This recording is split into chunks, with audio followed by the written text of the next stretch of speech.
To the north, it's the First Nations of that area are called Anishinaabeg. And an Anishinaabeg elder that I've known for about 30 years, a woman, told me 2 years ago, and it's the remark that launched me on this particular philosophical, practical piste that I'm on. She said to me, stop talking, which I interpreted as like less talking. And she said, start doing, which I realized is do more. So less talking, more doing. She was speaking to me as an academic, and she said this: we know what to do. No more studies and research and blah, blah, blah. That's enough. And she said, most academics, by which she meant me, because she's not an academic, most academics, not all, but I'm one of those, have time, space, money, social power. And she said, use it, please. It's time.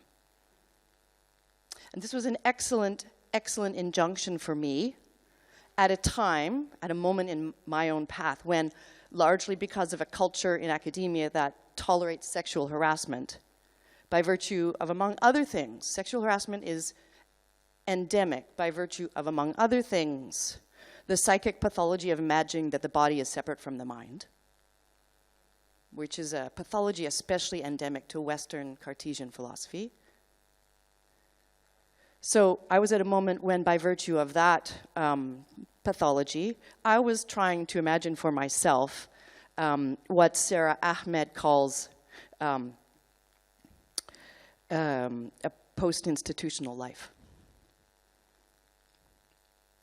A useful, but not in a utilitarian, a joyful and a useful life for myself, given what I knew and could do and would want to do up to this point, that was post-institutional. But I think what these two women, the Anishinaabe elder and Sarah Ahmed, showed me, and now I in turn want to show you because of my involvement in farm work, is that we can remain with 1 foot where we are, in this case, and fought damn hard to be. I would like to say of my own story, I fought damn hard to be where I am, so I want to remain 1 foot there. It's a woman philosopher. And we can put another foot, I think this is a little dance move, into a marginal space or a marginal idea or a marginal demographic on our campuses. And then from that posture, act. And that's an action which, in my interpretation, has the capacity to re-enchant. And it's funny, Béné, I struggled with this word. I don't love the word re-enchant, but I've decided in my terrible French to interpret it as to be able to sing again. So a couple more preamble notes is I'm now a grandmother. You're going to see some really, really cute kids in this slideshow, and they're my grandkids. So I'm now a grandmother. Nokomus in Anishinaabe. And in Anishinaabe culture, when you're a grandmother, I don't know what it's like for grandfathers. It's a very gendered space. There's women's medicine, men's medicines, women's paths, men's paths. When you're a grandmother, this is not the moment to buy an RV and go to Arizona and golf. Though I confess I actually love RVs, and Arizona is really beautiful, and sometimes I like to golf. But in Anishinaabe culture, when you're a grandmother, when you're Nokomis, now it is the time, listen to my wording of this, now it's the time to put oneself into a position to be a change maker and to allow one's accumulated wisdoms and skills to be as shared as widely as they are needed, which is very different than like forcing yourself forward with a campaign. It's to position yourself so that one's skills can be taken up as they're needed. So I have 2 more short demands, and then I'll start to show you some more pictures. 2 more demands. First, that you will forgive me, and even vis-a-vis our last presentation, enjoy or find humorous my change of title, my change of mind that happened between the time I submitted my title and now. And it goes like this. The second thing that I'm asking you to, Bill, that I'm demanding of you, is that we consider stop using the word mental health. Or we used it in a much more nuanced way than it's currently being used. So, and I say that with a bit of a struggle, but it seems to me important to maybe put this out as a provocation. there does absolutely seem to be, as Robert McFarlane points out, a massive contemporary anxiety. But I want to say it isn't just ours, meaning it's not just human. And it's not just something of the mind. So from a highly theoretical point of view, that's, as a philosopher, I'm a Spinozist. And this means that there is no mind that isn't also an expression of material dimension, to which mind is ontologically welded, like a gestalt. So from a very ground, as a philosopher, I'm a Spinozist, so it doesn't make sense to say mental health. There's just the mental dimension of something that we could call health or vitality or konatas. But from a very grounded, hands-in-the-dirt farmer position and taking great care with my hands, the idea of mental being separate from the mind doesn't make sense either. So I'll give you an example. From a hands-in-the-dirt, non-in-the-library studying Kant perspective, and my hands in the dirt, this is me here. It's not a very good picture, but it's me and a guy named Julian from Switzerland. If you didn't know it's me, I'll show you. That's me, see? That's me. Okay. Okay, so this is, I don't want to say this is not me as a philosopher. This is me philosophizing in a different posture. But from a very grounded hands in the dirt perspective, my hands need to be able to identify a carrot seedling from a pineapple weed seedling.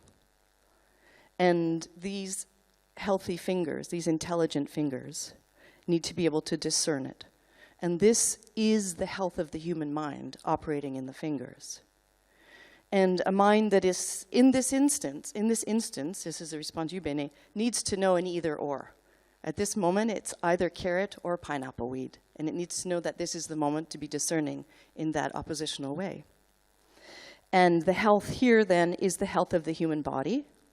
This is a healthy human body in the sense that whoever has the luck of eating these amazing carrots is going to be a healthy individual. And it's also the health of the soil in which I kneel, and it's also the health of the soil that's not been poisoned again each year with synthetic agricultures, and it's the health of the area around because there's no bags that the fertilizer is being delivered in, and there's no trucks that bring the fertilizer and agrochemicals in, and everything will be healthy for me, and the worms in the soil around the carrots that the intelligent hands have discerned will be surrounded by, in this case, the decayed grandmother carrots. The decayed grandmother carrots because the carrots on this campus were peeled and the peels went back onto the farm and the farm made use of the soil and in the soil grow the new carrots.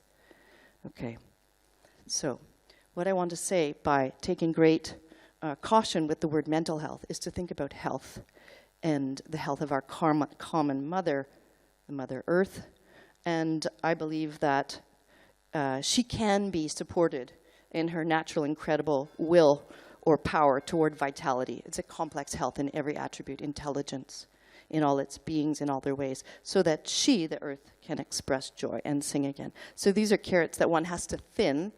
You do it in many stages, at first when they're little, and then when they're crowding out one another. And the great thing is you'll be able to take carrots home. Okay, so I'm going to tell you first thing I'm going to do is run through a few facts about what the farm is. And it's important that I give these details because I actually think they matter. There's a difference, there's a very particular set of facts that attend to this place that I think each one of them has a role in making it the kind of incredible, capacious, joyful, healthy space it is. Okay, so the Guelph Center for Urban Organic Farming, which is where I work, is this small area, sort of shaped like a U that goes to the back. There's a road, and then there's a circle, and all the rest of this is the campus. Okay, so it's on the northwest corner of our campus. And it sits in the northwest corner of 100 hectares of what we call an arboretum. I don't know what the name is in France, but it's a gene bank of trees. It turns out to be a sort of also a park that most of the citizens of Guelph are very in love with and use often. So this is important that it's attached to a green space that has a lot of traffic.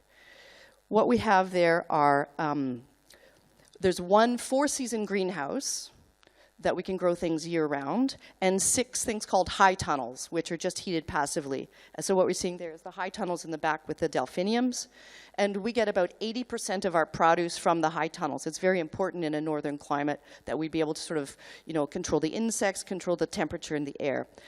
So we don't get a lot of one kind of food. We get a lot of very different kinds of foods because we stagger it through what turns out to be quite a varied growing season. We have on the farm 3 very small, what are called outbuildings or sheds. And in those we store the tools, seeds, sometimes the plants, our backpacks. There's no toilet there and there's no drinking water. It's quite rough. It's a good word, rough. But I have to tell you, I actually like this sort of DIY, non-corporate, non-swanky, fancy space. It's not gross, but it's got a certain aesthetic that feels extremely open to me. I don't know if everybody would respond. But there's something important about that, because I think universities tend to corporatize and want to polish everything up, and some spaces are maybe better left with a different kind of aesthetic that's more open. Okay, so it's not closed in the sense that there's no fences around it. There's no admission price. Anybody, meaning deer and hawks and beavers and snakes and people from the community can come in and out. It's very much an open place. And yes, what I want to say about this is that means sometimes there's vandalism. Sometimes there's vandalism, but I think that that's part of the ethos of not producing a gated community. So I just leave it at that. Students, staff can come and go, but also many clubs, any different interests on campus can come and literally say, can we use it? They don't even sometimes ask permission. We arrive and there's a dance thing that's happening on the space. Okay, so we grow on the farm over 400 kinds of flowers and as many kinds of vegetables, hundreds of cooking and medicinal herbs. There's the medicinal herbs that we sell.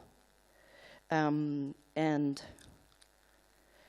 this is this is real. See, this is my real stamp here. So that's me up there. This is the lettuces that I harvested just before I came. Okay, my daughters always say, "Oh God, Mom, we'll be able to find you in an avalanche easily." Right, like this. Anyway, that's me just before I came. So many kinds of flowers. So I want to point out that there's a limit of this kind of urban farm. We don't grow any pulses, and we don't grow anything for oil, and there's no wheats. Okay, so it grows vegetables, plants, and flowers, but it's not a complete diet. So I'm not pretending that this is an answer to nourishing the world, but it's not something. What that means, though, is there's an extreme level of biodiversity on this 1 hectare. There's been studies that show that this has got the highest amount of biodiversity in the whole township. So it's enormous. It's biodiversity in native plants, perennial plants and annuals, but it also means that there's a lot of biodiversity in the soil. There's deer, there's frogs, snakes, rabbits, hummingbirds, native bees, and honeybees. And here we have a mason bee house that's been built by one of our volunteers. We put around. There's studies done there, so I'm not just making it up, that there's biodiversity there. There's so many birds and toads and turtles. And what is important that we know, so it's pretty special when you're working and then some frogs go hopping by. Not just special from an aesthetic point of view, but amphibians are very sensitive beings, and the presence of amphibians indicates health, that you're in a healthy space. It's sort of the opposite of what we say a canary in a coal mine. It really flips it. It says like it's something that's showing that there's a vitality ahead rather than a toxicity ahead. So we have lots and lots of reptiles. What is important is, again, culture and nature are not separated. They're welded. And what this means is that when you have high levels of biodiversity, you can also have high levels of cultural diversity. Okay, and we can interpret that in many ways, but it's super important. One way that it's important to me is in the demographic of the people who volunteer on this farm, which are drawn from a more diverse demographic in the population of the students, especially the international students, than what we see in the town, which is not just white, but more largely white than the demographic. So we draw from a culturally diverse group who volunteer on the farm, but also the people who come to our farmers market, which I'll tell you about in a moment.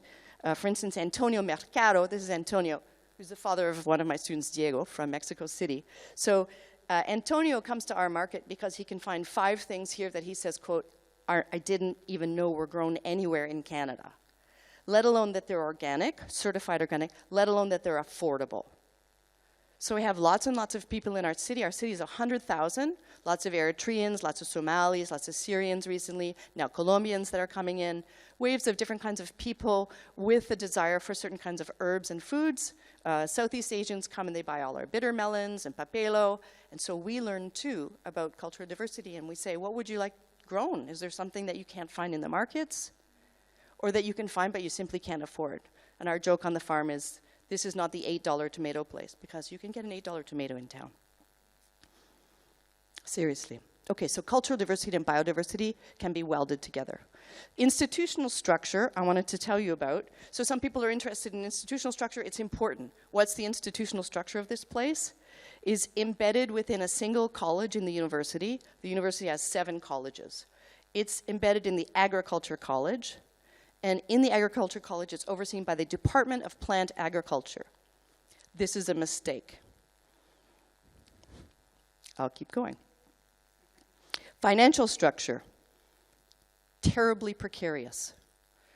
There have been 0 contributions to the farm in the last 2 years from the college or from the department. It's largely funded by grants, a private foundation that funds the salary of the 1 permanent staff, Martha, who you're seeing here, 3 university research assistants that we cobble together, sales of food and seed, which is not insignificant, and personal monies. Martha and I put our personal monies in. We use our own cars. But that's not a complaint at all. We can, so we do. But it's precarious. And this has been very dangerous for the farm and a political space like this that I'd be happy to talk about later. There's only 1 person who has a permanent staff, and this is this amazing person you're seeing right now. Her name's Martha Gay-Scroggins. She's on contract. She's renewed every year. She doesn't know until March whether she has another contract. It's a very precarious employment, and this is also a mistake. So if you have such a farm on your campus, there needs to be somebody who is absolutely honored by given a full-time position of overseeing the 12-month-a-year job that it is to run agriculture well. It's just as much a commitment as anything else. Okay, I'll say a few things about my role on the farm. Okay. It's varied, as you can imagine. First, I'm a volunteer. I submitted myself in the spirit of get going, get acting, do something. I submitted myself as a volunteer, and I'm actually apprenticing under Martha, who knows a million times more than anybody. She really is a kind of elder and a knowledge keeper, even though she doesn't identify as an Aboriginal person, but she really does have that kind of incredible depth of wisdom. I'm also doing some of my institutional service there. So in my distribution of effort, which is my contract with the university, there's a service component. We can sit on blah, blah committees, or that blah, blah committee, or that one over there, blah, blah. That works for very many people, but I've decided to actually do service on the farm. I also do my teaching there now. I have my graduate courses. We have them in the greenhouses. And there's one of my graduate courses. I do my philosophical research there, a kind of autoethnography, but I've been writing for 10 years on Deleuzean notion of becoming plant, and this is a very good way to actually test the hypothesis and learn more things that open up new questions. I'm a gleaner, and I teach people about gleaning. It was Jesse who said, how do we know what's healthy and what's toxic? One answer is you have to learn. And so you apprentice with somebody who knows what to put in your mouth and what not to put in your mouth. So I often teach people about gleaning. I teach people how to interact properly with the different plants, because it requires a different kind of intelligence in your reach and your posture and your stretch. So here's a super cute human being. This is my grandson, Cade. Look how carefully he's carrying the raspberries. It's quite beautiful to me. And then here's me having collected a bunch of raspberries, and then we set up many barter situations. I'm going to underline barter situations with local businesses, small businesses. So this is a bakery that's a small Polestar bakery, and I've written a note to them thanking them for looking after our raspberries. And then there's a sequence here. And then, okay. And here's a good one. My graduate student will kill me, but when I have my graduate student office hours, I often have them on the farm, and I lure them there with raspberry pie. It works. It's very good. What else do I do? I'm also a kind of composter activism. This is an example. So I'm not trying to show myself here. I'm saying, let's wake up, act. You can act. This is a conference, a big exposition that we had on organic growing in the province. And I noticed that the coffee place, which was bragging about having 100% ethically sourced organic coffee, didn't have a composter to put the grounds. So I said, okay, shit, there's a little link has been dropped. I've got to find a composter. You find one, it takes you 5 minutes, and you just make the links because you know how to do it. Otherwise, for me, I don't know about you, I go to sleep thinking, God, we're such stupid hypocrites. We're talking about compost, and we're throwing our coffee grounds in the garbage. I do all sorts of like nutty activism. We had a referendum to save the farm and save the bees, so voila. This is just things I like. This is me as a philosopher talking about environmental ethics. All right. And of course, I wanted to add this. Something else is that I'm a consumer. So what's my job? What's our role? I'm a consumer. We all eat. So I think it's my moral responsibility to eat and feed as well as I'm able to. Let's put it that way. People are in different positions, to each according to his means. So, and that just doesn't just mean to me to feed my family and my kin, which are not always my blood people, but it means to feed the soil.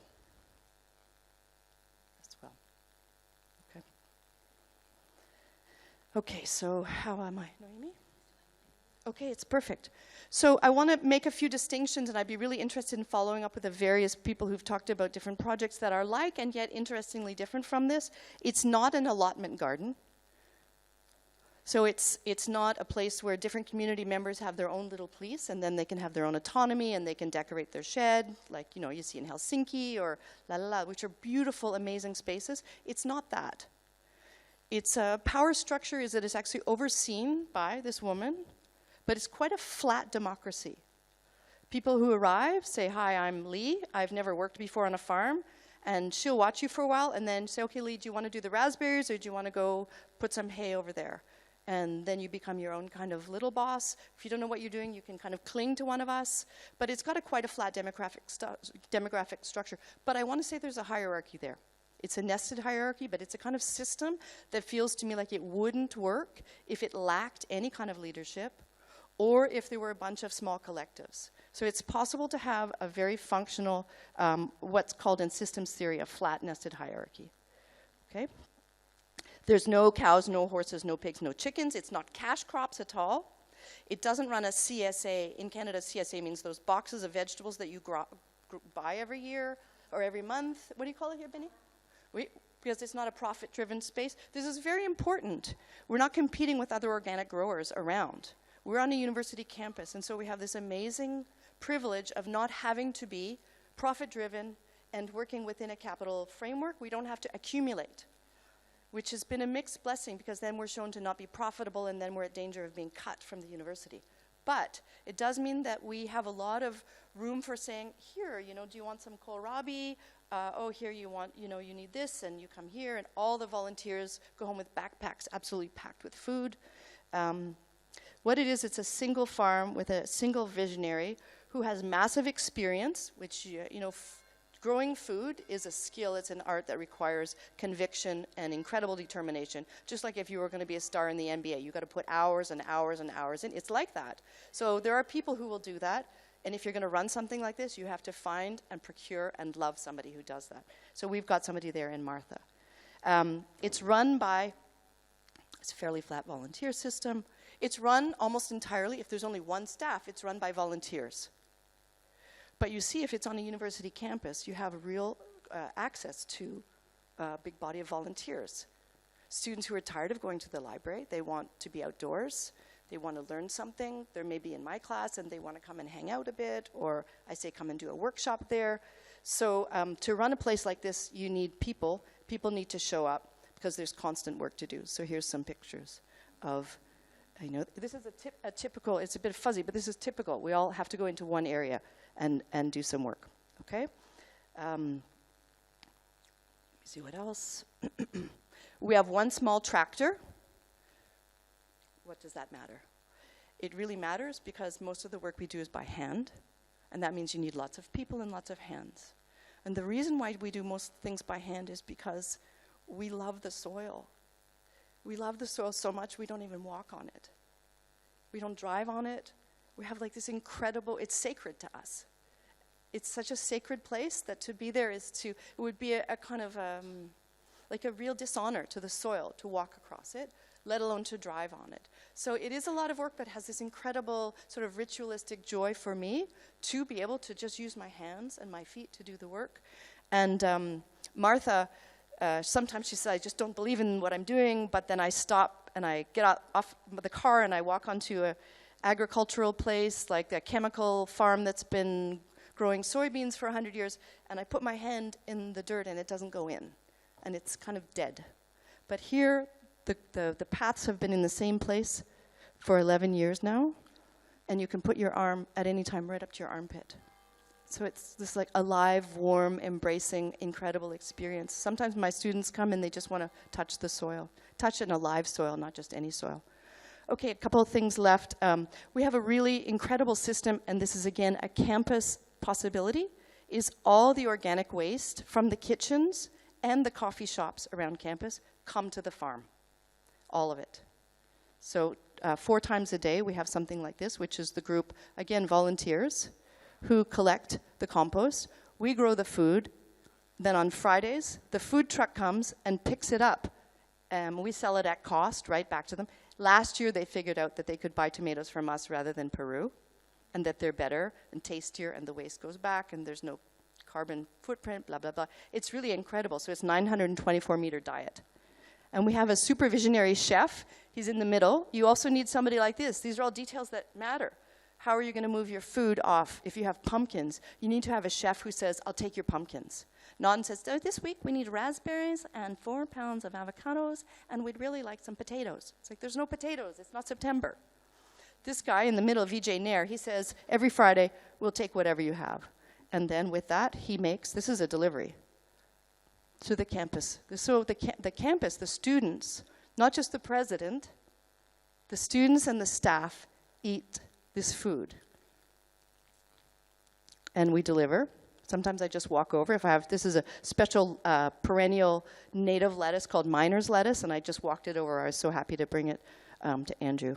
And then they tweet it out. They make sauce. We also have a market every Thursday. It's on site. People walk there. A little sign I made because life's too short to eat tasteless cucumbers. Voila. And here's one with a, one of those cucumbers that you buy with it's got like a condom on it and it doesn't taste any good anyway. So that's, yeah, there we go.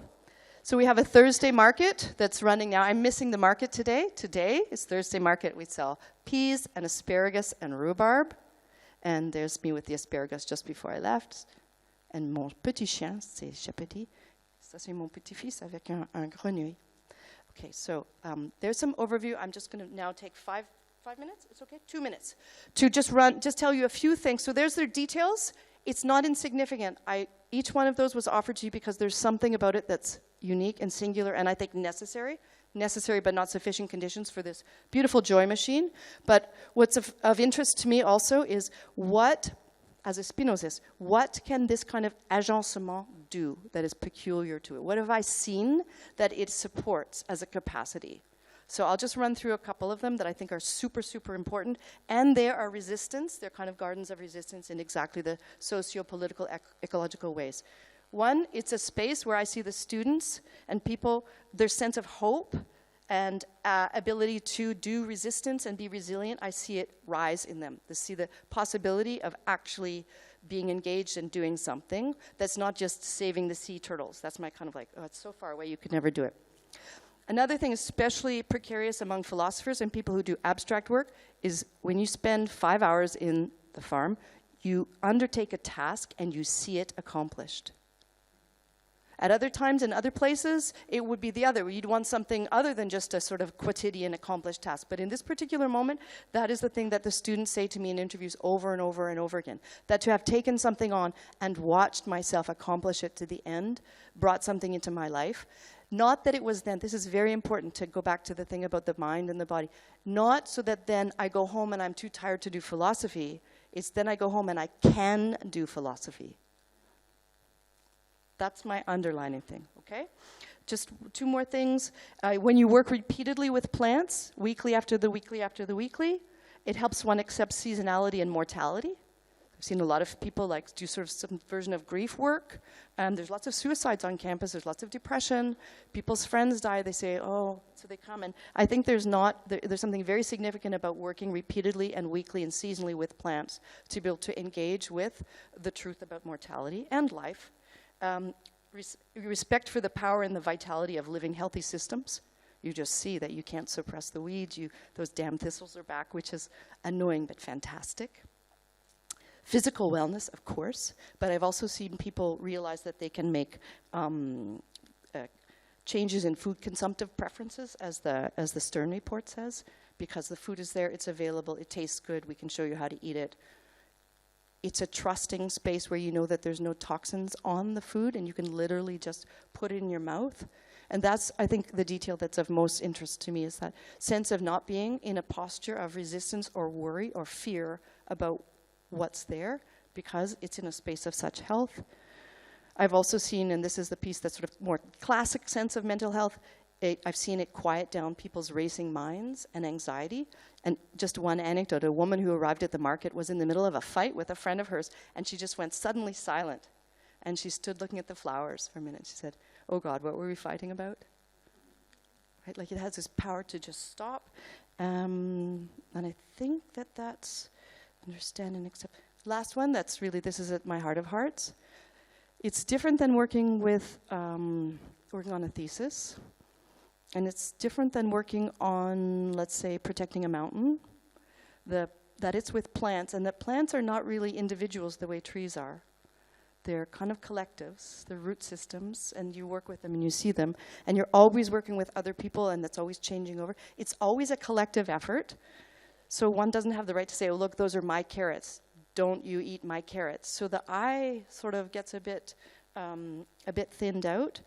And I think it helps people to have an experience of understanding and accepting post-humanist collective action, which is not competitive and it's not individualistic, and yet it's very, very satisfying and joy-making. Okay, so thank you very much for that. Thank you.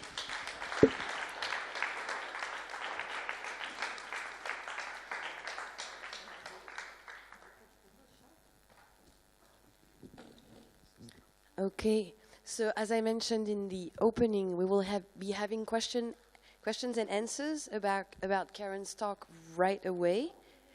Thank you so much for this, what seemed to me like such a powerful moment of incarnated practical wisdom.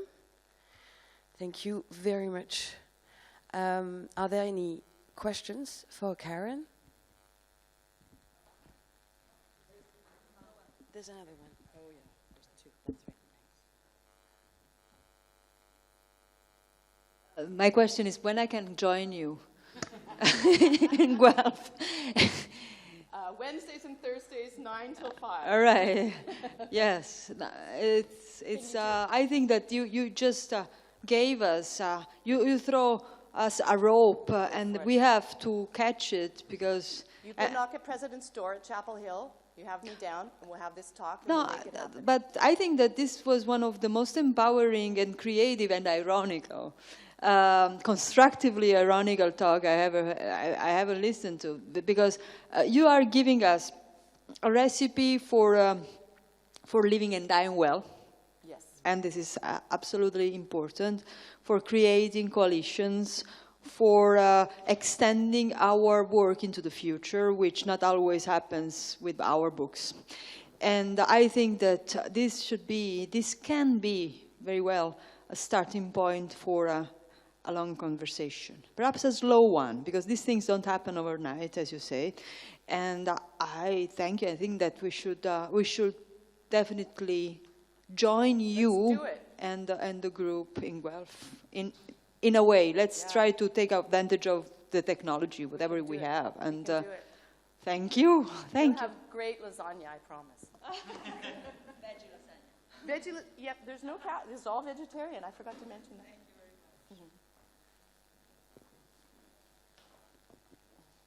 Maybe I comment.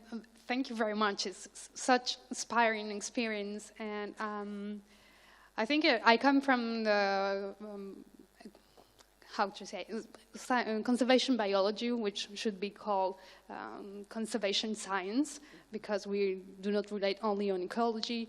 And sometimes your message that you receive is also for biologists and people in conservation, that you have to speak less and do more, and put your hands on the ground and go and change things as you wanted to change things through your papers, but do it for real. And this great project of farming is something that we are thinking of in our campuses. So not exactly, at least the idea of farming, but at least to get back something green in this space and make people participate in. Nevertheless, these projects always not, but most of the time rely on young people who are in postdocs or just a small contracts. So, as you say, you need somebody that will list the whole project. At least one. So at least one person which is involved. So how can we go into these academics that they are so good in their positions that they don't want to change things, or maybe no, because they exist, and sometimes you want to speak with them and it's impossible to get through projects, and you are just passing by. I mean myself, passing by university, but they are still there. How to engage those people in this kind of project? Through food. Everybody has to eat, and people really appreciate good. So the point about a transient population is important, but like I said about the seasons of growing, we don't just grow 4 things for a long time, just like we don't have one job all our life anymore. We have many things for a long time, and so you have to build in your volunteer expectations around that. People can come for 1 hour, and it's still great. You still make a big contribution. We have between 500 and 600 people a year who volunteer, and people who repeat. Often it's postdocs who come back and say, you know, we put signs up in the library. Do you want to come and work on the farm? Do you want to come and eat lunch with us on the farm?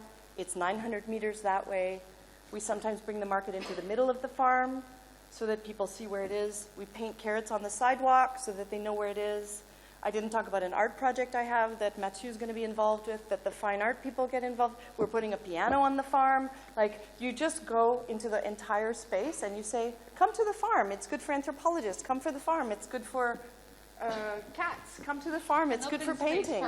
It's for everybody. This is kind of related to part explanation of why I said putting it at agriculture is a mistake. It's not an agricultural space anymore. It's something else. I'm not even sure about calling it a farm. But when they call it a garden, it threatens it because gardens look like just like a diorama in the background that makes things pretty. It's not what it is either. So I insist on calling it a farm against the garden bit, but it's not quite a farm either. So, and I can't say agencement either. That's going to not work. So help me come with a good name that will show everybody it's a welcome space for whatever they need.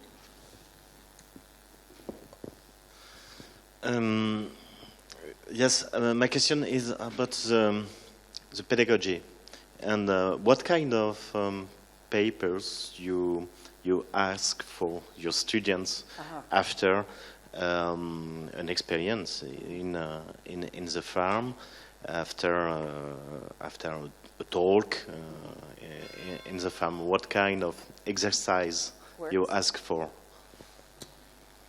Thanks, that's such a nice question. So it depends on whether you're dealing with undergrads or graduates. So with my undergraduates, the obvious place to do the kind of work is environmental ethics class. I have one environmental ethics class per year. It's about 150, 200 students. So I've started to ask them to do an activism project that counts for about 25% of their grade. It doesn't have to be on the farm, but I bring them there to show them sort of a scale that is really appropriate for them, that they can do in 3 months. They can see a change in 3 months, and that it pertains to their local space. So even though 50 of them will say, I want to save the sea turtles, I say, okay, no. We're going to go for a walk, and I'll show you that it would be great if we had unbleached coffee filters rather than bleached coffee filters, you know, just to get their sense of what the scale is. And then with the activist projects, then they have to give a report of their process. What they wanted to do, what blocks they ran into, what didn't work, what did work, not the outcome.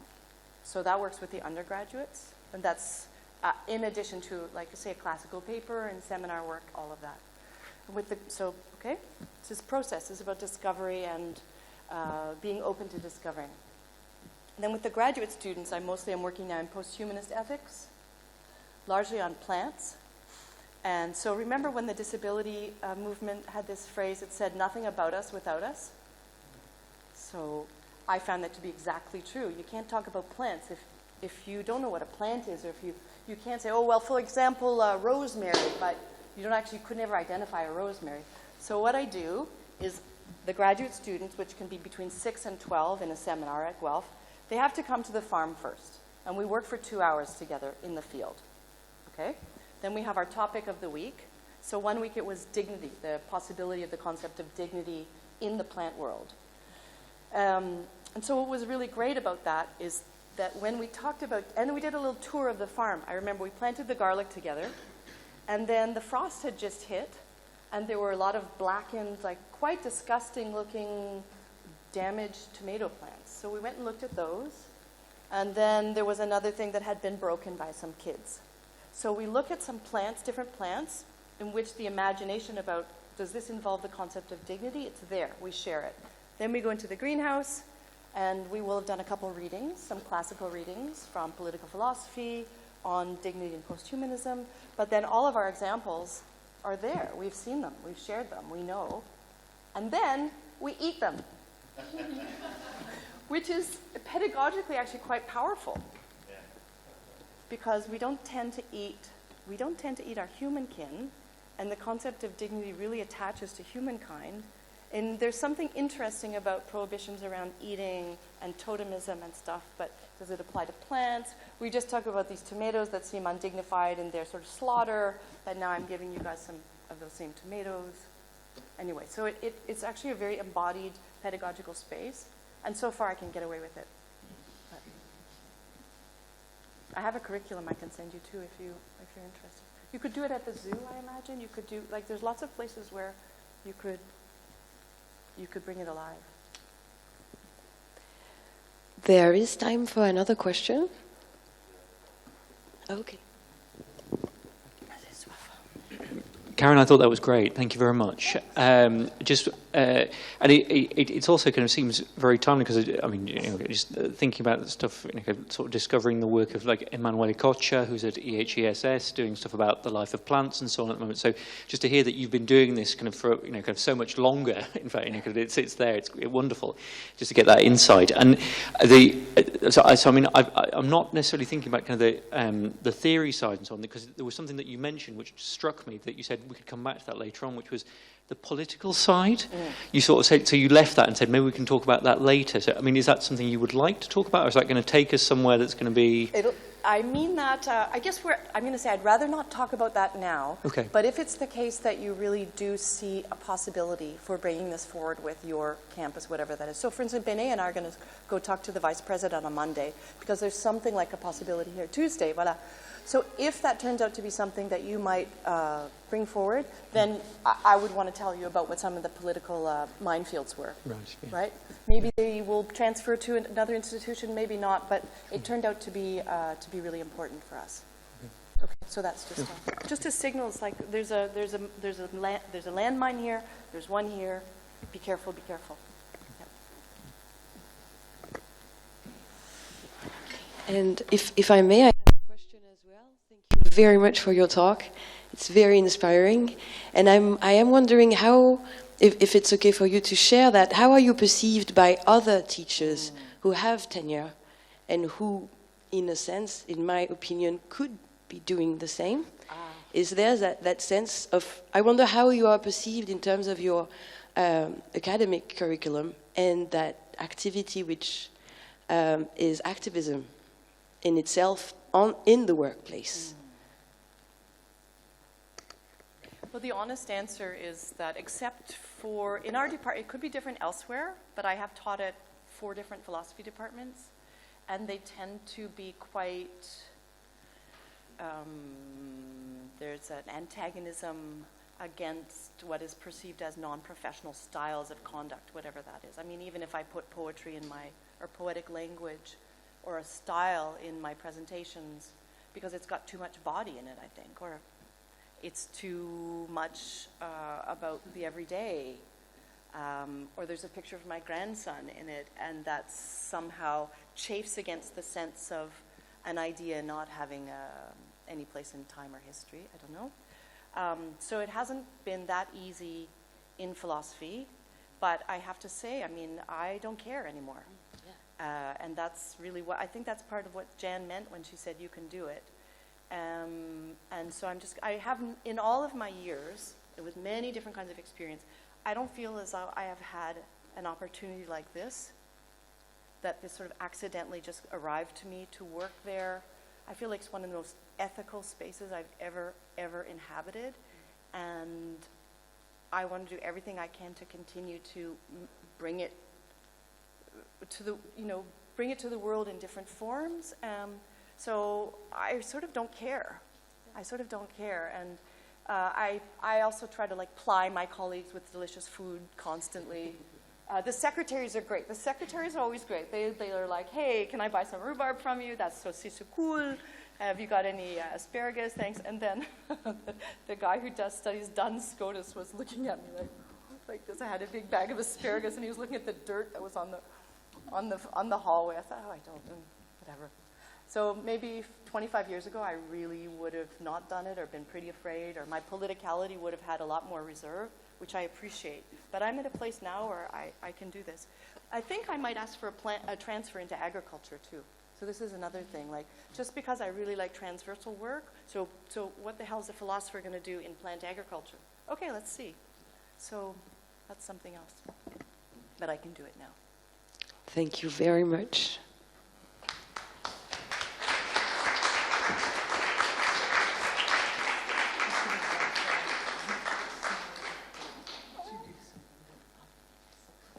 No. We're going to talk about cats. Oh, yes, would you like to? No, it's fine. Good. So I'm going to introduce Margot Lauwers. It's a great honor for me to be introducing Margot. I will look at the biography, which I know a little. She holds a PhD in American literature and ecofeminism from the University of Perpignan, where she taught business English, English language, translation, and American civilization for the past 8 years. She's also an assistant editor for Ecozona, the European Journal of Literature, Culture, and Environment. And I have to say that she is the author of the first PhD dissertation in French dealing with contemporary ecofeminist literature and theory. And today she's going to tell us about a comparative study of 2 pieces of writing, one by Joy Smith-Aiken, entitled Solo's Journey, and the other by French writer Wajdi Mouahad, Anima. Thank you, Noémie. It's a bit impressive to have to start my own lecture after Karen's, because I'm sorry, it's going back to the books. So, but there is a concrete foundation in what you'll see behind me, because these are all mine. So this is one of the members of my tribe, and there will be many others, and some that have left and some that have stayed and just came passing through for a couple of minutes or a bit more. And so this is the very concrete link with my reality, and it's kind of representative of the way that I approach the literature that I've been trying to work on. So, seen as the human dwelling par excellence, urban environments are inhabited by a host of companion and wild other than human species. The first live there alongside the human families they belong to, and this is with quotes. The latter are drawn to the city by loss of habitat or easier access to human garbage and thus food. Countless insects, rodents, feral cats and dogs, and larger mammals such as bear, coyotes inhabit an environment which is still too often thought of as being exclusively human. As a consequence, the wild creatures taking up residence in our direct surroundings are often seen as pests by human communities and are hunted down to be displaced or disposed of. But what would an animal's view on city life be like? What would an account of life in or around cities be like if voiced, say, by a cockroach, a rat, a wolf, a dog, or a feral cat?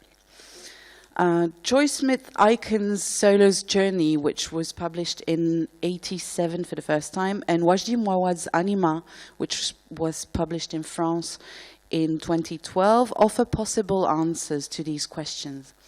Now, the first one, and I've allowed myself to put the little small image that you don't completely see. This is a bit sad, but that's the first version of the book that I read, which is in Dutch. And so, well, it was very nice for me to find that image again, because I don't have the Dutch book anymore. I have the original English one now, and so it was kind of reminiscent of days past. So the first one is considered children's literature and recounts the story of an young orphaned feral kitten. The second one, Anima, is a thriller and a road novel which follows a man whose wife has been brutally murdered and who engages in a manhunt to find her murderer. Through a comparative study of these two very different contemporary fictions, this paper offers to analyze the fictitious animal language used to describe nature in urban and suburban environments, and to reflect upon what these descriptions reveal about urban nature in contemporary times. To conduct this analysis, my tools will draw from eco-critical and eco-feminist literary criticism rather than zoopoetics. It might not seem so at first, but this topic is actually a very eco-feminist one, given the way eco-feminists have criticized and documented the relationship between human and non-human animals in regard to power relations, which is really what is at stake when dealing with the urban wild. What's more, both books make for interesting case studies because they stray from the type of writings traditionally studied under the lens of eco-criticism. They have not been written to convey a pro-environmental message and might not seem very environmentally minded at first. Apart from the animal narrators in Anima and the animal protagonists in Solo's Journey, neither works contain obvious eco-critical or eco-poetical richness. Their value lies more in how they illustrate that eco-poetic sensitivity is not interested solely with the natural environments, but opens up to the larger notion of oikos, and in how they deconstruct the nature-culture divide to produce a redefinition both of the wild, the savage, and of the human-animal relationships, which might enrich its reader's vision of nature in cities. As I have said, the two books under scrutiny here could hardly have been more different. Nevertheless, they have in common a decentering from the human, their structure as a Bildungsroman through which their protagonists attain closure. That closure would be freedom from human bondage for Solo and his companions, and revenge for Wajdepsh, Anima's protagonist, and their metafictional quality based on Federman's 1993 definition, in the sense that they are part of, and here I quote, the kind of fiction that constantly renews, not because it imitates reality, but because it exposes the fictionality of reality, end of quote. Although both books' description of urban environments by animals are alike in the way they dismiss the nature-culture divide, we will see that the general image depicted by both books is actually quite in contrast with what could be expected and the way that I presented both books. Now, Solo's Journey. Joyce Smith Aiken's Solo's Journey recounts the story of Solo, an orphan feral kitten, told in a third-person narrative from the feral cat's focal point of view. The story displays a culture proper to the feral cat community, complete with words unknown to humans and a glossary at the end reproduced here. The Quorum, that's the name of the feline society, and there's quite some analysis to be done on the choice of some words here as well, lives apart from but in close proximity to the humans they fear and avoid, but also depend on. The synopsis goes as follows. Solo, a brave and intelligent cat, grows to become the leader of the quorum when the owners, that's their name for humans, attempt to demolish their territory and threaten the lives of the cats themselves. It is left to Solo to lead them to safety. He must persuade them to abandon their homes and traditions and learn to survive in a new alien land. In fact, the whole feral feline culture develops around the owners.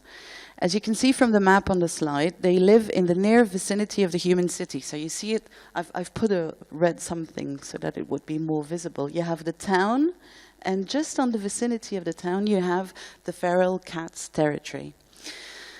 So they live very close by. It's really on the border of the city. They feed from what they call the keep, which is a very large container of human garbage, live alongside the wall and the grey rock, which is asphalt, and even the oral traditions according to which the feral society is organized, called the legends, evolve around things human, as shown in this quote. And this is Pixel, by the way. Solo sat alone in the clearing for some time, thinking of Spano's words about traps and poison. The legends told of such things, of horrible atrocities designed for killing. He knew that horrors like that did not exist naturally, but were created by the owners. And that brought Solo face to face with the great paradox. Everyone knew that feline existence was inextricably bound to owner culture, but the how and why of it were beyond him. These great and malevolent god beings were feared above all else, and yet the quorum itself was anchored to the periphery of their strange and incomprehensible world, seemingly without thought of leaving it. The city itself appears as a mysterious and threatening something, dangerous for the feral cats. As the quote shows, across the grey rock, 50 or so catlings from the Great Fence was a vast complex of owner dens known by the ferals as the dwelling. An uncountable number of owners and their young lived within its mysterious confines, and although none of them were outward now, Solo knew them to be magical creatures, wielders of unimaginable power, and able to control the very elements. Even now, he could see captured sunlight spilling out from open places in the dwelling walls.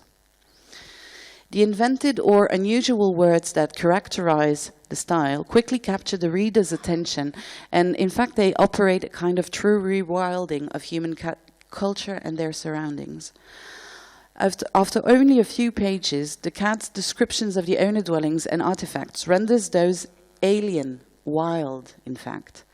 As such, the nature-culture divide through which we traditionally approach our environment, as illustrated by the oxymoron that brought us together here, urban wildness, is transformed into some sort of a culture-culture divide, opposing the feral cats to the owners, while emphasizing the cat's inexplicable fascination on the one hand, and reinstating humans as overpowerful beings on the other, as shown in the previous quotes, in such terms as magical creatures, god beings, etc. Ultimately, the reader's empathy towards the feline society and its seemingly complex grounding into, albeit fictional, legends, traditions, and oral culture dissolves the divide between feline and human societies, thereby also abrogating the nature-culture divide as a whole. The cat's own awareness of the manner in which human culture has changed them, illustrated by the quote behind me, offers a very comprehensible understanding of how humans can affect and have affected other non-human animals' lives for the target audience, here children.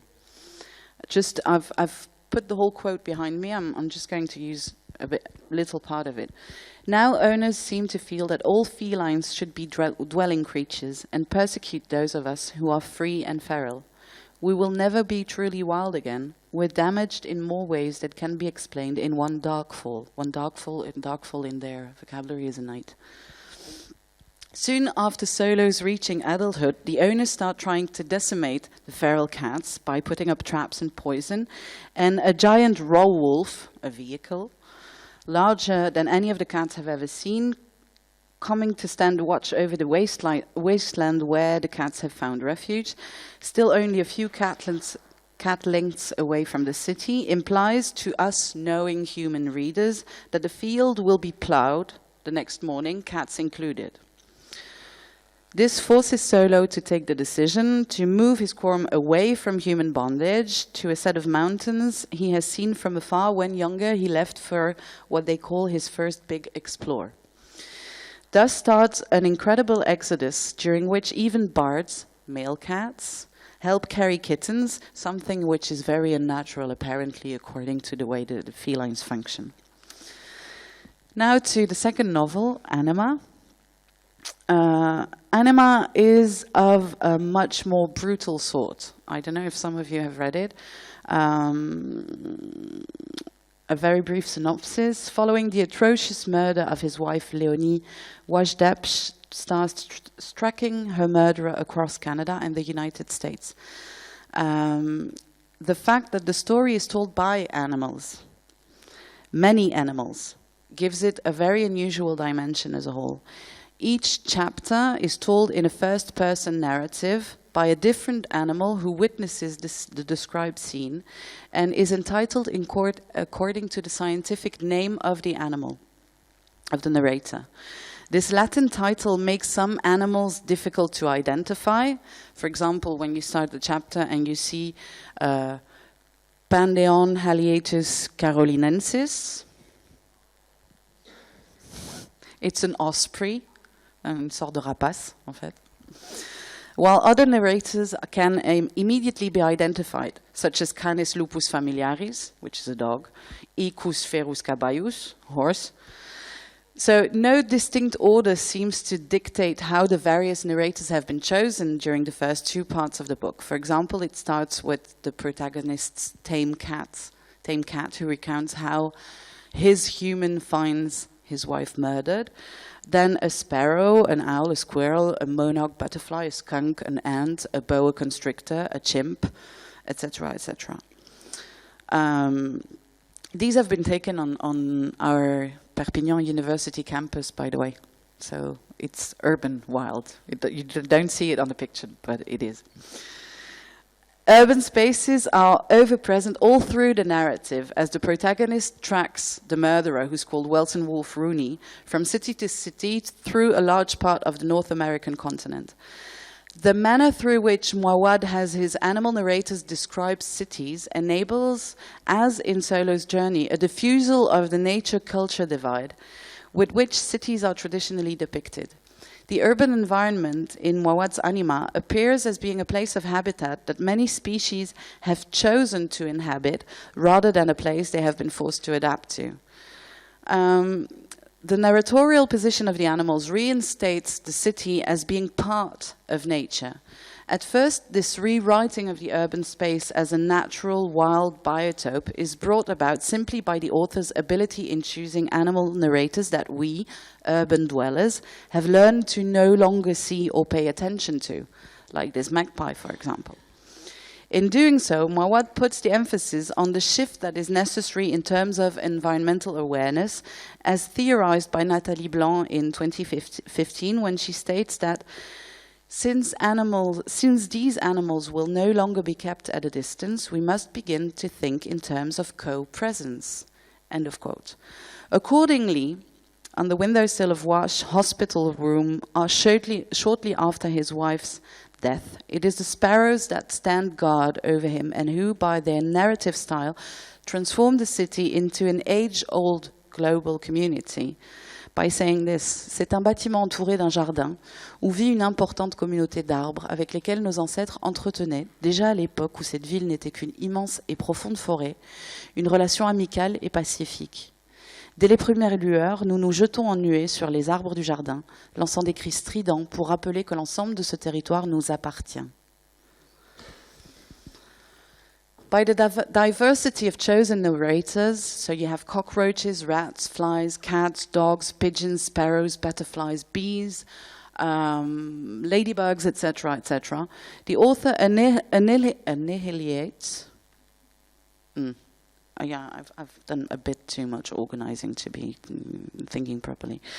The dichotomies between what Nathalie Blanc calls wanted and unwanted nature. The total absence of hierarchy that exists in their order of appearance renders them all equals in terms of narrative importance.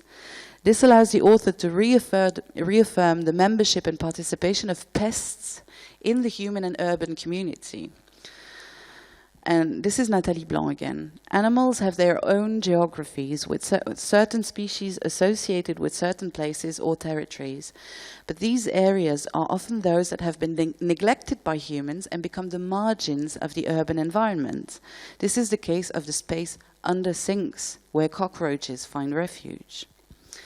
By endowing a rat or a cockroach with the narratorship of his story, and by giving them as much importance as, say, a domestic chimpanzee, a dog, which are all valued and desired representatives of a former wildness, or even a human being, Mawad makes them visible and invalidates their status as pests, illustrating that it now becomes important to see how we go from thinking in terms of unwanted and wanted nature to appreciating the beauty of nature that has adapted to the contingencies of city life. Through his weaving together of animal testimonies, a nature appears that encompasses what is traditionally excluded from it. That is to say, the urban architecture as a whole, far beyond the mere parks, gardens, balconies, and thus far beyond the desired and controlled forms of nature. The following description, of which the narrator is a brown rat living in a restaurant, illustrate this reappropriation of the urban environment as a natural and animal-friendly place. Ils se sont appuyés contre le mur, et j'ai senti leurs pieds se poser sur le rebord du radiateur électrique, fixé à même la plinthe, et derrière lequel je me tiens caché. Je suis toujours là, entre le mur et le radiateur. Le plâtre est poreux. Il nous a suffi de peu d'efforts pour en venir à bout. Nous avons réussi à déjouer tous les pièges qui nous ont été tendus. Nous avons creusé des galeries en dessous de celles que nous avions creusées et où les humains ont posé leurs appâts et leurs poisons. Nous avons même sacrifié quelques-uns des nôtres, des rats âgés portés volontaires vers la mort, pour leur faire croire à l'efficacité de la procédure. By granting such agency and cunning survival strategies, however fictitious they may be, to the animal population that share our cities, Mawad moves away from the usual image of the animals that suffer to survive in the human city. Thus, Mawad reaffirms the agentivity of animals, even those invisible to a large number of humans, within an urban environment, rewritten here as being an integral part of nature. L'architecture de la ville et la prospérité de ses habitants attirent au fil des saisons diverses races venues ici dans l'espoir de sauvegarder leurs espèces, the sparrow explains at the beginning of the book. Cities thus appear as being attractive and hopeful places for certain animal breeds. Here we are confronted with a vision of the urban environment that contradicts the traditional image that sees it as a hostile place for animal population. The way in which the architecture and the urban environment are described therefore participates in a natural reinvestment of human cities by wild critters and diminishes the conceptual dichotomy between the nature we desire and the nature we fear or find disgusting. The various narrators of the book suggest that proximity to the human species cannot in any way determine the degree of clairvoyance and understanding that some animals show. Whether it's man's best friend, his closest animal cousin, or the insect that disgusts him, all express a vision and understanding of human nature that has equal value, in the same way that their descriptions of urban architecture bring different details with equal ontological value about the human world.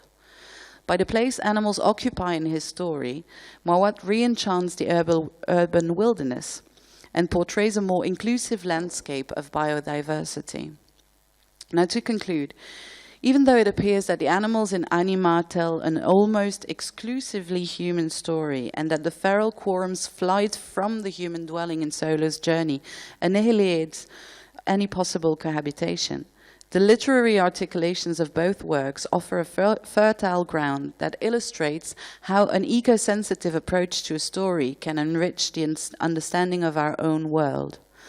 Ultimately, although the animal voices both in Anima and Solo's journey are the very expression of the meta-fictionality of both works, they have the semantic and metaphorical power to put the emphasis on the possible fictionality of our own anthropocentric worldview. What is striking in the study of both books is how Solo, although considered as juvenile literature, depicts an unfriendly and cruel urban environment in which the feral cats feel out of place, threatened, and in mortal peril, close to the humans, whereas Anima, despite being a story of brutality, death, and torture, paints cities in which animals have found their place alongside often unsuspecting human beings. Common, though, to both Solo's journey and Anima is that the authors succeed in conjuring up what Nathalie Blanc describes as spontaneous urban species, and in doing so, they re-enchant the urban environment in a bio-global way and dismiss the dichotomy between nature and culture, which is at the heart of eco-critical and eco-feminist critiques.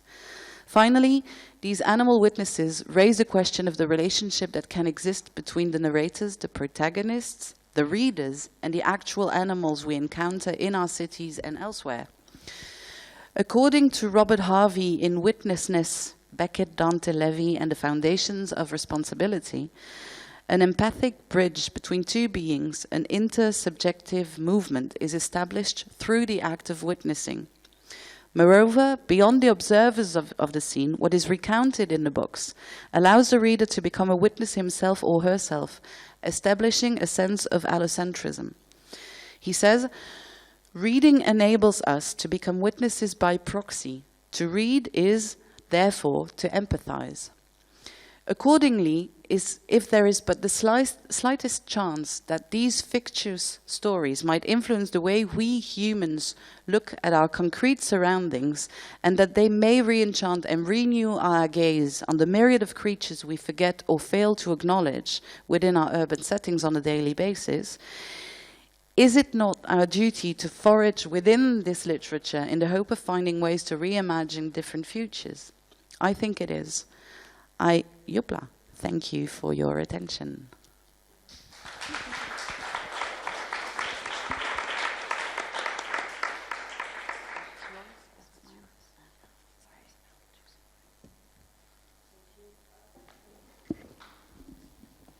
Yes, yeah. Thank you very much, Margot, for this countercultural proposal. Perhaps it seemed like that word explained the posture of the animals. They are countercultural in their activism, in a sense, and in the fact that they don't belong to mainstream culture, but have other ways of organizing. Are there any questions here? We have another 10 minutes. But you don't have to. There is one. Yep. I'll speak about we need for the camera and stuff, we need the microphone, sorry. Thank you. There, I thought of this same question yesterday when we saw the film with the pigeons and the dance, that beautiful film. But how do we account for these animals, feral or not, that are and feral not, and with or without humans, so environmentally, it's so harmful on the environment, whether or not it's human related, if that makes sense. I think, for example, of starlings in the United States that were incredibly damaging to so many other species of birds, as an example. I just wonder if that is in any way part of the subtext.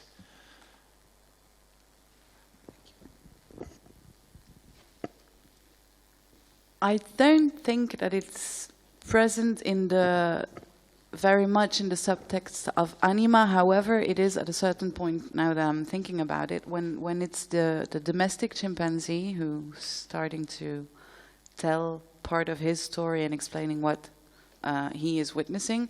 There is a story of displacement and of empathy of the chimp towards the human being he is looking at. And at a certain point, he says something which can raise the kind of question that you are raising, in saying that that he sees in that human's eyes, he saw his Africa.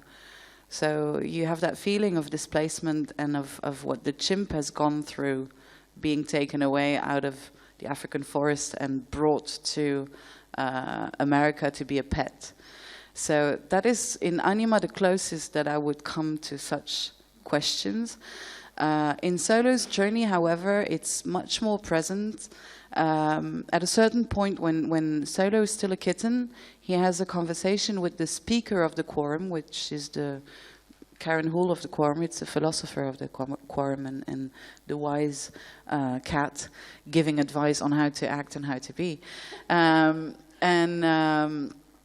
Speaker says, it's a bit before the part when I quoted, when they say we're damaged beyond what we can imagine.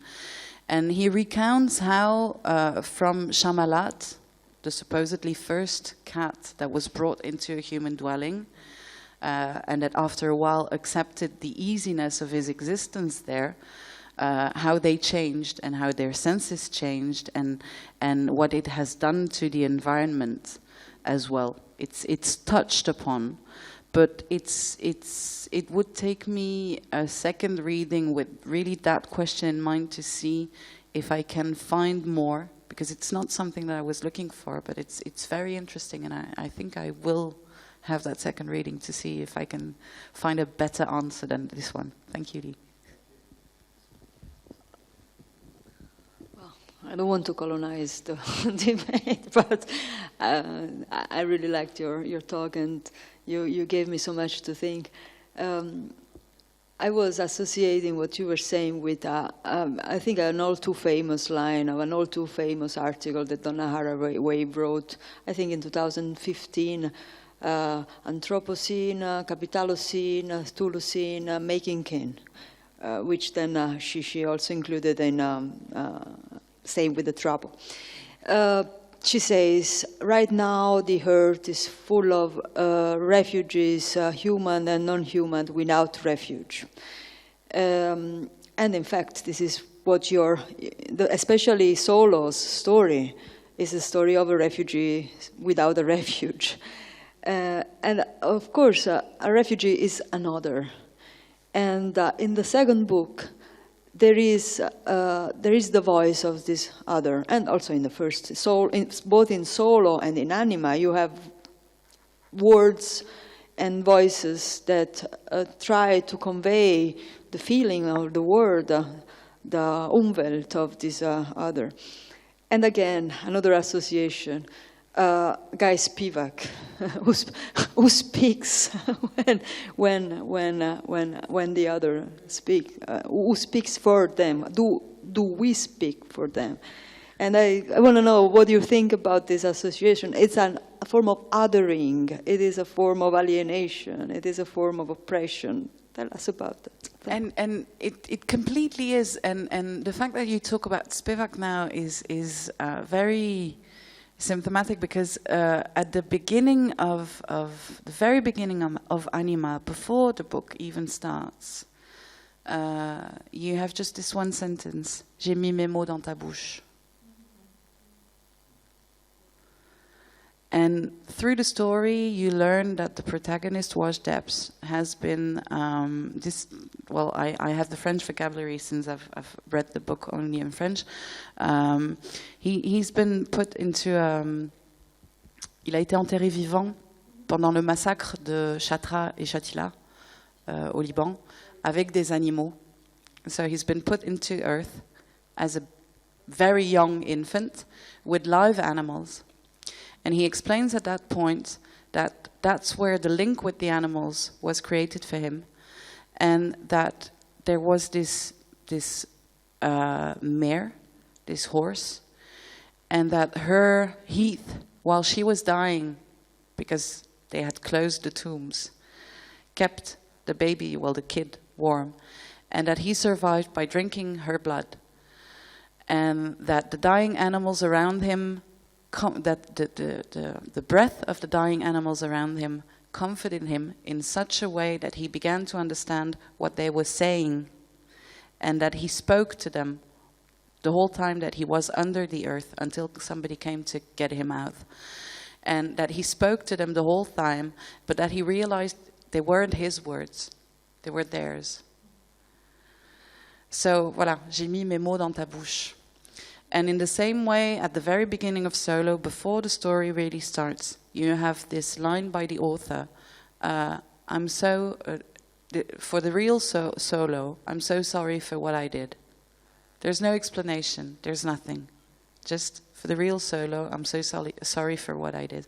So,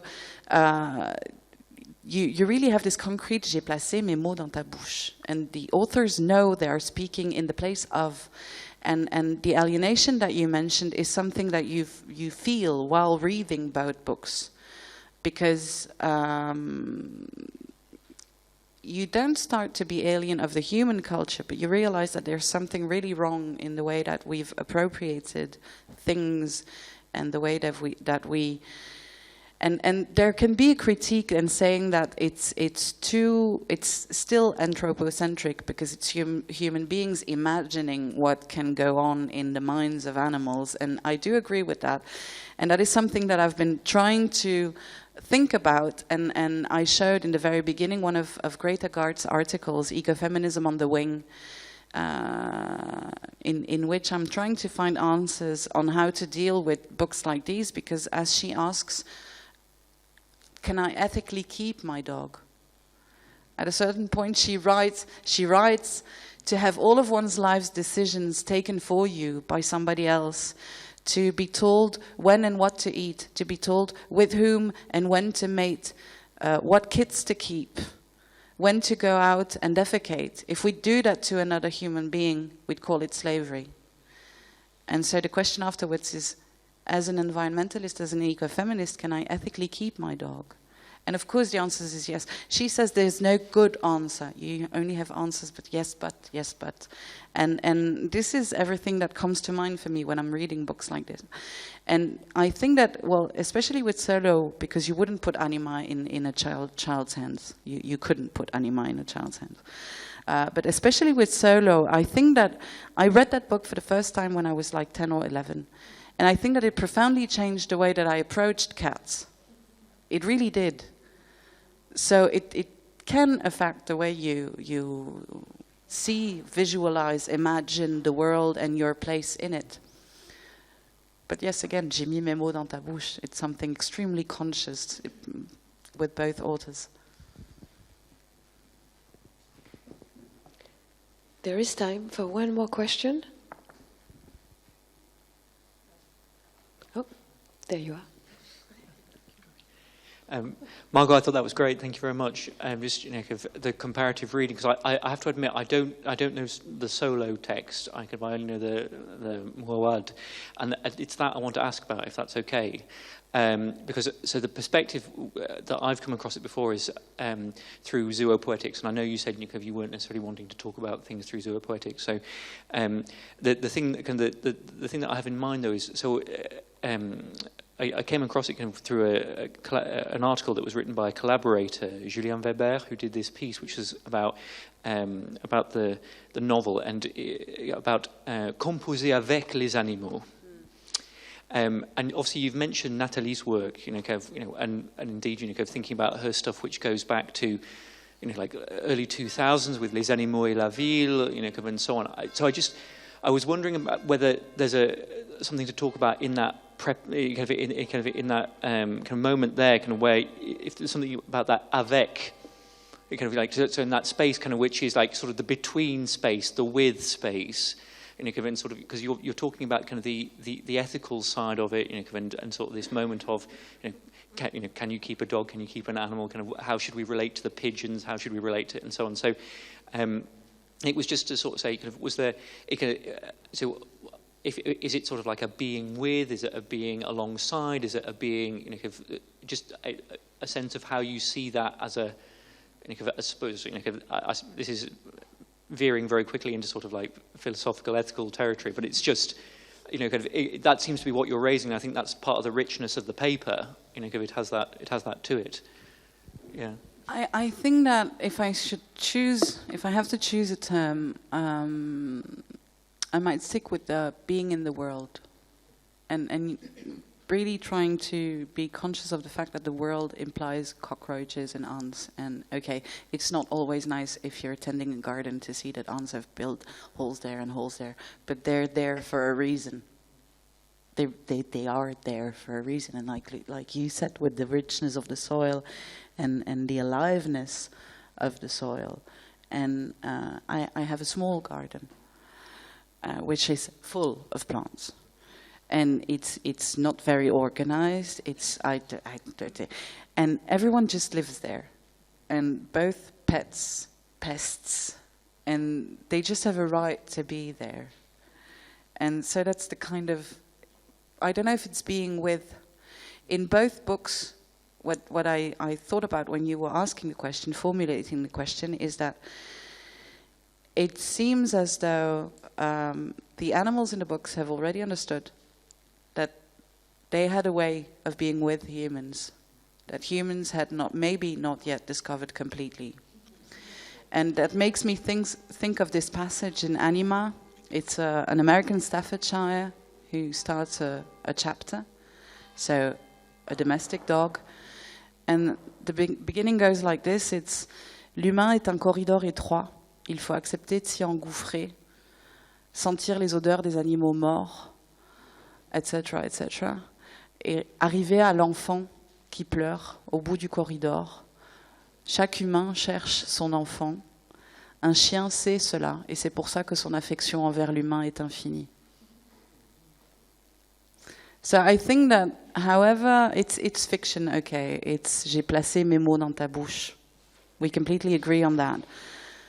But I think that there might be something to learn from seeing stuff like that. Like, okay, if we transpose that to the way we relate to a pigeon, to a cockroach, to anything, to a plant, to a tomato, what does that mean for us personally? So I don't know if I've answered the question completely. Good.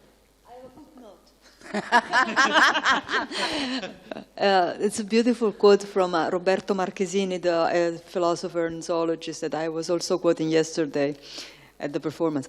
He says that the dog is the childhood's friend of humankind. And I think that's because they sort of called each other away from the shadow. And yes, it is time. Thank you very much for being such beautifully incarnated minds. Thank you very much. Can we give another final round of applause to Margot Lauwers and Karen Howe? Thank you very much.